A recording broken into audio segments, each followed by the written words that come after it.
لە سەرانسەری جیهاندا نزیکەی 272 میلیۆن کۆچبەر هەیە، کەمی کەمتر لە نیوەی ژنانن. نەتەوە یەکگرتوەکان بەو کەسانە دەڵێت کۆچبەر کە هەر کەسێک وڵاتەکەی دەگۆڕێت بەبێ گوێدانە هۆکارەکەی، بەڵام زۆربەیان دەگوازنەوە لە گەڕان بە دوای باشبوونی باری ئابووریاندا.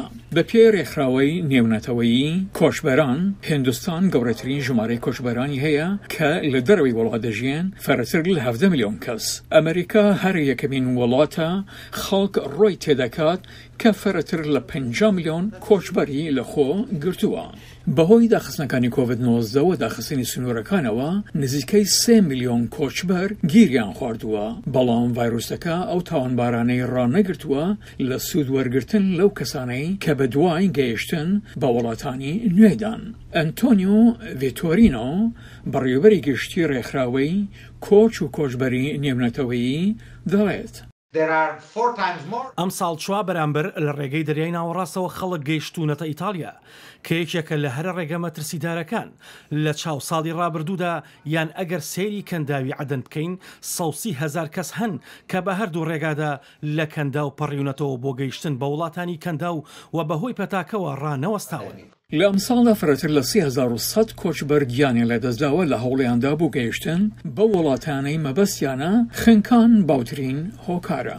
ڤێتۆرینۆ دەڵێت لە کاتێکدا هەندی لە وڵاتە دەوڵەمەندەکان کوتانی کۆڤید-19یان پەسەند دەکەن و دەست بە کوتانی دانیشتوەکانیان دەکەن، کۆچبەران نابێ بەدەربن.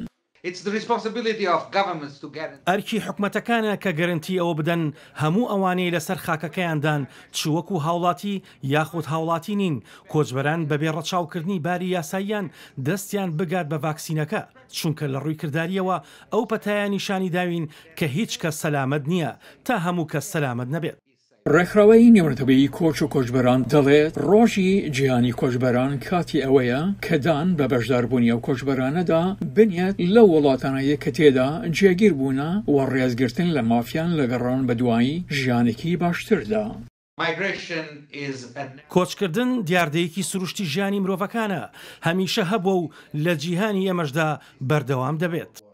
کۆچبەران زۆرجار وایان لێدەڕوانن کە کرێکارانی بێبەڵگەنامەن، بەڵام هەرە زۆرینەیان بە یاسایی لە وڵاتانی مەبەستیاندان. ئەوان لە هەموو بوارەکاندا کار دەکەن، هەر لە کاری دەستیەوە بگرە تا پسپۆریەکان، لە نێوانیان تەندروستی و تەکنۆلۆژی.